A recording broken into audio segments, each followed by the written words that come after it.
Hello viewers, எல்லோரும் எப்படி இருக்கீங்க? நான் சூப்பராக இருக்கேன். வாங்க வீடியோக்குள்ளே போவோம். அதுக்கு முன்னாடி நம்ம செடியோட அப்டேட் பார்ப்போம். பார்த்துட்டு அதுக்கப்புறம் லிக்விட் ஃபெர்டிலைசர் தான் ஒன்று கொடுக்க போகிறேன். அது என்னென்னு பார்ப்போம். இங்கே பாருங்கள், நேற்று முல்லைப்பூ குச்சி எடுத்துருந்தேன்ல, அது இந்த க்ரோக் பேக்கில் என்ன செஞ்சுருக்கேன், ஊனி வச்சுருக்கேன். 3 குச்சா ஒடிச்சு.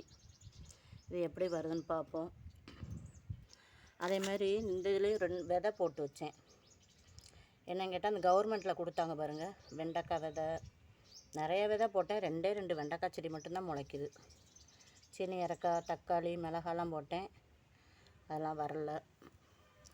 கவர்மெண்ட்டை கொடுக்குறது கொஞ்சம் சுமாராக தான் வரும். இருந்தாலும் நம்பி போட்டேன். சரி, போட்டதுக்கு 2 வெண்டைக்காய் வந்துருச்சு.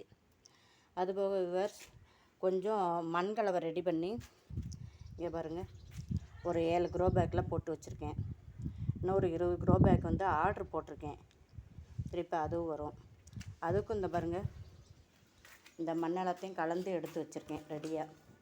இதில் மாட்டுச்சாணம், மண்புழு உரம், கோகோ பீட்டு, அதுபோக மண், செம்மண், வேப்ப முன்னாக்கு எல்லாமே கலந்து என்ன செஞ்சுருக்கேன், எடுத்து வச்சுருக்கேன். அந்த க்ரோ பேக்கு வரையும் என்ன செஞ்சணும், இதை போட்டு 2 நாள் ஊற வச்சுட்டு அதுக்கப்புறம் என்ன செஞ்சணும், செடி நடணும். இதை இன்னைக்கு தான் போட்டு வச்சுருக்கேன். ஒரு 5-6 நாளைக்கு, 2-3 நாளைக்கு நான் என்ன செய்யணும், நல்லா ஊறணும். ஊறினாதான் என்ன செய்யும், இல்லை வேப்ப முன்னாக்கும் போட்டிருக்கோம், இது கோகோ பீட்டு போட்டிருக்கோம்ல, அதோடய வீரியம்லாம் கொஞ்சம் குறையணும். குறைஞ்ச பிறகு இதெல்லாம் வந்திருக்கு பாருங்கள், முளைச்ச செடிகள். இதெல்லாம் தனித்தனியாக ஒன்று ஒன்றா எடுத்து நட்டு விடணும். எவ்வளோ சிறப்பாக வந்திருக்குன்னு பாருங்கள். தட்டாம்பயிரே 3 செடி வந்திருக்கு. இது 3மே தட்டாம்பயிறு. இதில் ஒரே ஒரு வெண்டைக்காய் தான் வந்திருக்கு. 3 வெண்டைக்காய் செடி ஒன்றே ஒன்று தான் வந்திருக்காங்க விதை போட்டதில். இதெல்லாம் கத்திரிக்காய் அவளுக்கு. இந்த இங்கிட்டு இருக்கிறதெல்லாம் கத்திரிக்காய் செடி.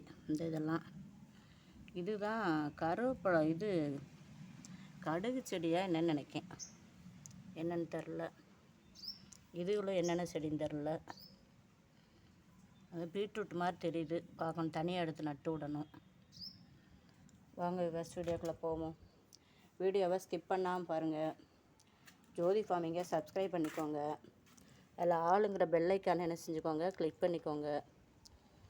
அப்போ தான் நான் போடுற வீடியோ வந்து உங்களுக்கு உடனே நோட்டிஃபிகேஷனாக கிடைக்கும். பூவெல்லாம் எவ்வளோ பரும்புவாக இருக்குது பாருங்கள். கனாமரத்தையும் கொஞ்சம் பறிக்கணும், நிறையா பூத்துருக்காங்க. இங்கே பாருங்கள், அரிசி கலந்த தண்ணியில் அன்றைக்கி லெமன் ஜூஸ் போட்டு அதை போட்டு உப்பு போட்டு வச்சுருந்தேன்.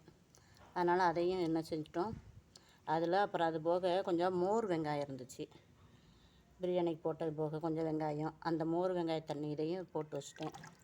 அது நல்லா புளிச்சு என்ன செஞ்சுட்டாங்க, நல்லா நுரைச்சிட்டாங்க. இதைத்தான் என்ன செய்ய போகிறேன், கலந்து விட்டு செடிகளுக்கு கொடுக்க போகிறேன். இதை கொடுக்கும்போது செடி நல்லா சிறப்பாகவும் வரும். இதை வந்து தண்ணியில் கலந்து தான் கொடுக்கணும். அப்படியே கொடுத்தோம்னா செடி வந்து செத்து போயிடும். ஏன்னா இதில் வந்து நிறைய பவராக இருக்கும், வீரியமாக இருக்கும் இந்த தண்ணி. அதனால் அப்படி கலந்துட்டு 2 செடிக்குனாலும் சரி நம்ம இதை கொடுத்து விட்டுறணும். கொடுக்கும்போது செடி நல்லா சிறப்பாக வரும். மேக்ஸிமம் இது வந்து மல்லிகை செடி கொடுத்தா ரொம்ப நல்லாயிருக்கும். ஏன் கேட்டிங்கன்னா, எல்லாம் எலுமிச்சம்பழம் தோல் போட்டிருந்தோம் பார்த்தீங்களா, அதனாலே நல்லா சிறப்பாக வரும். எல்லா செடியுமே நல்லா சிறப்பாக வந்துக்கிட்டு இருக்காங்க. இங்கிட்ட ஒரு அந்தி மந்தாரை வச்சுருக்கேன். இது ஒரு அந்தி மந்தாரை. இந்த இன்னொரு 3 அந்தி மந்தாரை விதை எடுத்தாந்து போட்டிருக்கேன். அது முளைச்சப்பறம் உங்களுக்கு காமிக்கேன். வீடியோ பிடிச்சா லைக் பண்ணுங்கள், சப்ஸ்கிரைப் பண்ணுங்கள் ஜோதி ஃபார்மிங்கை, கமெண்ட் பண்ணுங்கள். நம்ம வளர்ப்புகளுக்கும் ஒரு சேனல் ஆரம்பிச்சிருக்கோம், ஜெர்சி மாறன் வேர்ல்டுன்னு. அதையும் சப்ஸ்கிரைப் பண்ணுங்கள். தேங்க்யூ.